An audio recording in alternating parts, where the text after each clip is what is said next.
everybody. So in this video lecture, I am going to just briefly try to explain the Vietnam War, which was kind of a complicated conflict. Your textbook today is going to, or for this topic, is going to focus on the social and cultural contexts of the war. And so then this is just intended to kind of set up for you what the war actually was, what it was about in Vietnam. And so because this was a war that kind of dated back to earlier events, we have to start earlier in Vietnam. This was, of course, a proxy war. We've talked about that with the Cold War, that the Cold War was cold in the sense that there was never a direct hot battle between the US and the USSR, but there were a lot of battles fought in the Cold War. They were just fought through proxies. So instead of the US and the USSR going at each other directly, they would support other countries that were at war with one another. And the purpose of this was that it allowed them to test their military and political strength against each other, but also gave them an excuse for holding back their worst weapons, holding back specifically atomic bombs and hydrogen bombs that could have destroyed the entire world. So the Vietnam War is an example of one of these proxy wars where it's a battle between communism and capitalism, the USSR backing one side, the US backing the other side, but they are not directly fighting one another. So this is a fight between South Vietnam and North Vietnam, and South Vietnam was backed by the United States, and North Vietnam was backed by both the USSR and China, both of which were communist powers at this time. North Vietnam was also backed by the Viet Cong, or aided by the Viet Cong, and a lot of people think that the Viet Cong was the North Vietnamese army because the Viet Cong became sort of the main adversary. But the Viet Cong were actually a force of South Vietnamese who supported the North Vietnamese communist regime. And so they were a guerrilla kind of group that came from the South to support the North. So like I said, we have to go a little bit farther back in time than you might imagine. In the 1800s, in the 19th century, Vietnam was a colony of France. So this is going back to that time where we saw that there were sort of three different ways of being in the world. You could either be a colony or a colonial power, or in the somewhere in between area. And Vietnam was a colony of France. In the 1940s, we know that France lost a lot of its political power and economic power. It was occupied by the Germans, but it didn't want to lose its power over Vietnam, and so it sort of gave over the occupation of Vietnam to other Allied powers during World War II. But of course, that sort of led to a lot of unrest. It helped to reinvigorate freedom movements, anti-colonial movements that had been already going on in Vietnam. And in 1945, around the same time that World War II ended, Ho Chi Minh declared independence for Vietnam, independence from European colonial power. And Ho Chi Minh was a communist leader, so he declared sort of a communist regime in Vietnam, and he was widely supported. He was a democratically supported leader. So we've talked about the fact that during the Cold War, there was this idea, because the Soviet Union was totalitarian, there was this idea that communism and totalitarianism went together, and democracy and capitalism went together. But the Vietnam War is a war where those associations start to fall apart, because in negotiations with Ho Chi Minh, who had a lot of popular support, Vietnam was divided into the north, which was occupied by the Chinese, who had been our allies during World War II, but were now a communist power. And they sort of supported the regime of Ho Chi Minh. And in the South, under British occupation, the leader Nguyen Diem or Bo Diem was put into power, and he was a brutal dictator. So he was on the side of capitalism, but was actually the kind of totalitarian dictator that we, as the US, opposed in communist regimes.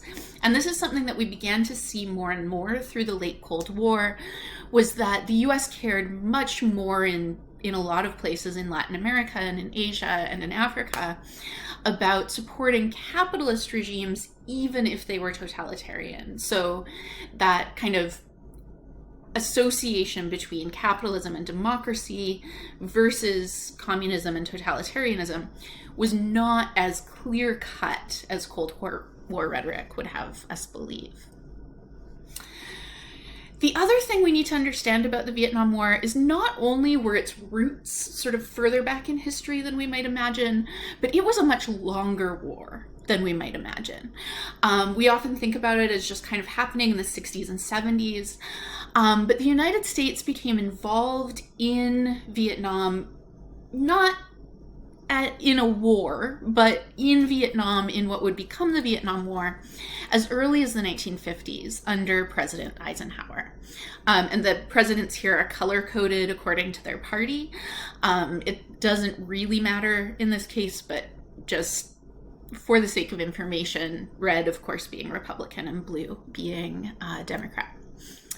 So in 1954, Nguyen Diem, who is also known as Bo Diem, is put into power, sort of propped up by the British and by American forces as a capitalist leader who will help to stave off the communism that is more popularly supported throughout the country. US troops go into Vietnam in 1955 to continue to try and uphold the regime of Bo Diem. And in 1960 is when we see the rise of the Viet Cong. So if you have ever watched movies or read books about the Vietnam War, you'll sometimes see the enemy being referred to as the VCs. That refers to the Viet Cong. So the Viet Cong, again, are a southern Vietnamese guerrilla force that supports the communists in the north and ends up fighting against US and other allied troops. JFK, when he comes to power, is really, really concerned with the Cold War. He is mostly concerned with foreign policy, and he really believes in something called the domino theory, which is this idea that if one country becomes communist in a region, it will set off dominoes to create communism throughout the region, which a lot of people look at Vietnam and they say, this is a tiny country in Southeast Asia. Why do we care if people want that country to be communist? Why do we care if the Vietnamese want a communist regime? And the reason is that JFK and others, including Eisenhower, never saw this as just being about Vietnam. They saw it about, if Vietnam goes, then Cambodia will go, and Laos will go, and Thailand will go, and all of the countries in Southeast Asia will eventually become communist. And so they really believed we can't let any kind of communism spread because we will end up losing entire regions. Of course, as interested as JFK was in what was going on in Vietnam, he ends up being totally distracted by the Bay of Pigs, which is a failed CIA attempt to overthrow the government in Cuba, and then the Cuban Missile Crisis in 1962, which we read about last week, was kind of the closest that the Cold War ever came to being hot, in the sense of being the closest that the two major powers ever came to having a direct military conflict that very likely could have destroyed the entire world. The one kind of big legacy of JFK in Vietnam is the Strategic Hamlet Program. And so with the strength of the Viet Cong, the United States became really concerned that a lot of rural villagers in South Vietnam were being attracted to communism, that they were really supporting the communist regime. And the Americans and the South Vietnamese government thought, how can we fix this? How can we make sure that these villagers don't turn into Viet Cong guerrillas themselves? And what they came up with was, I'm going to go ahead and say, a really terrible idea called the Strategic Hamlet Program, where essentially they said, what we're going to do is we're going to make sure that no Viet Cong, no communists can access these villagers in order to convert them to communism.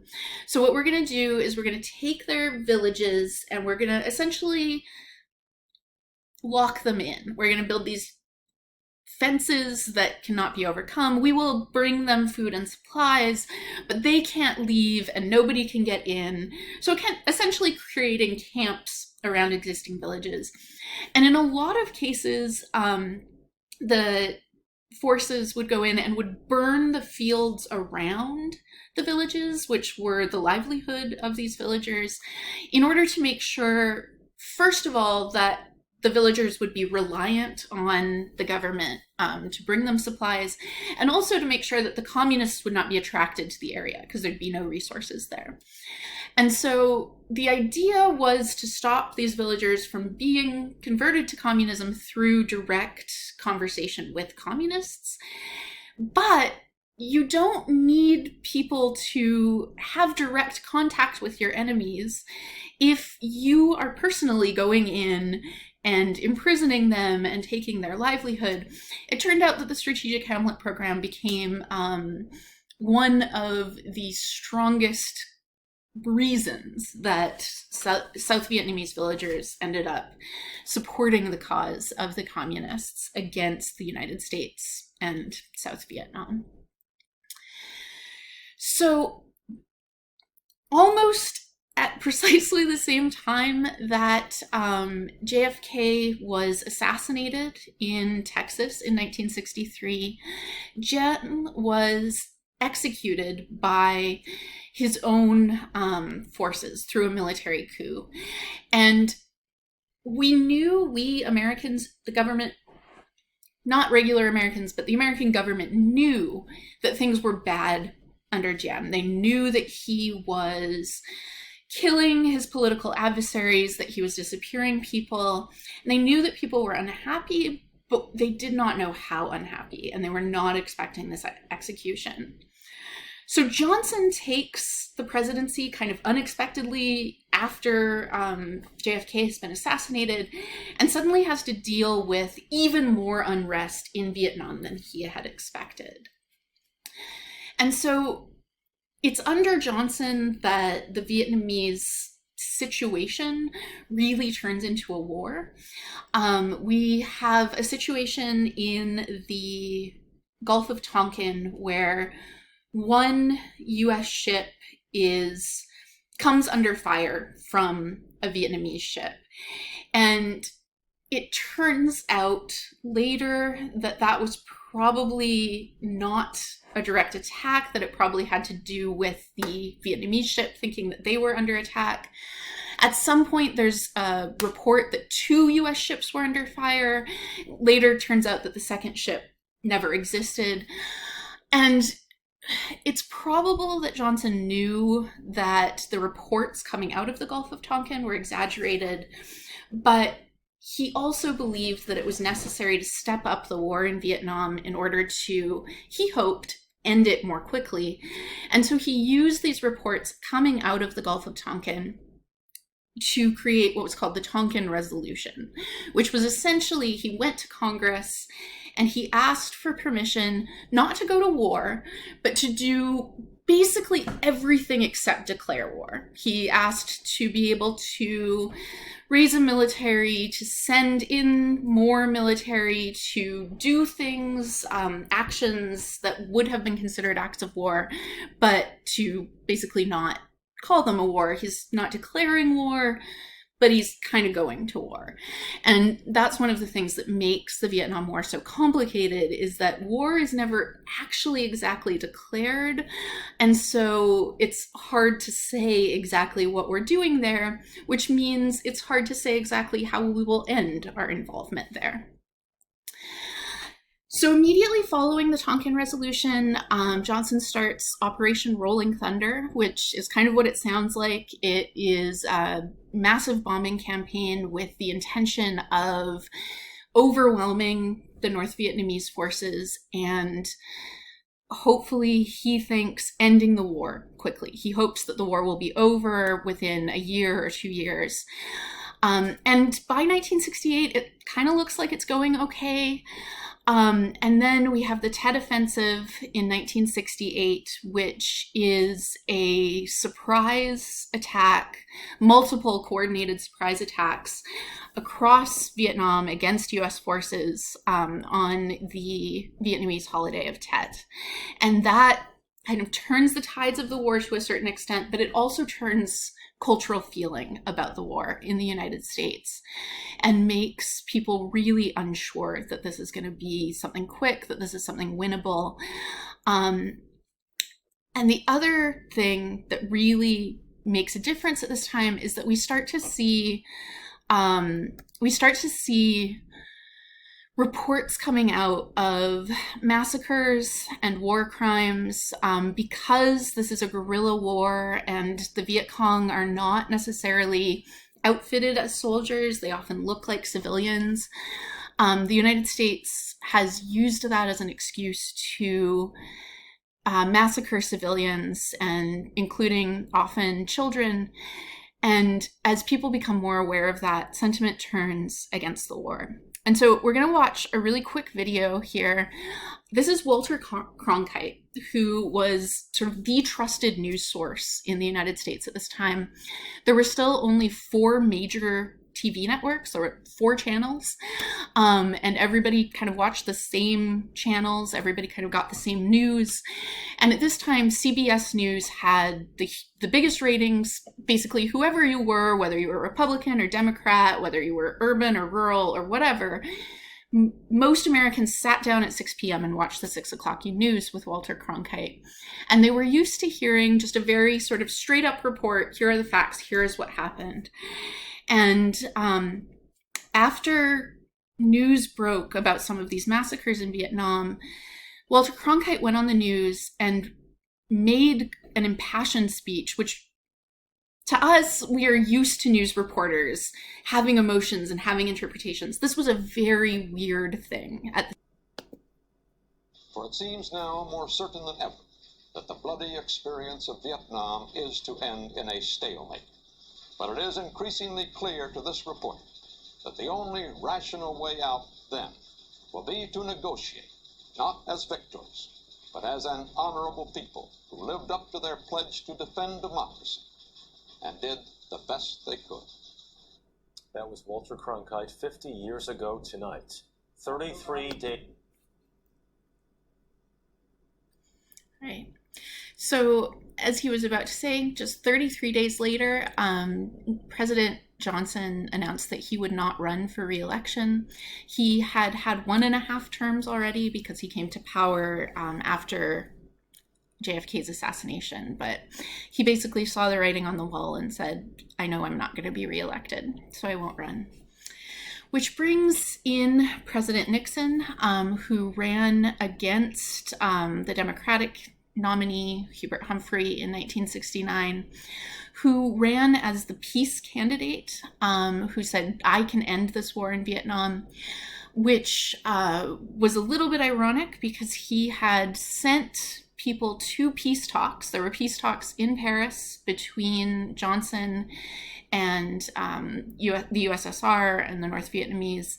And Nixon sent operatives to that talk to undermine the peace talks so that he would be able to campaign on this idea that Johnson had failed and that Nixon would be able to be the one to bring peace.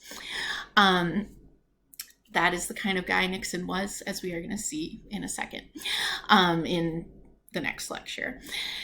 So Nixon came in with this plan of Vietnamization, which was essentially the idea that the United States was going to train South Vietnamese troops to fight their own war, and then the United States was going to get out as soon as possible.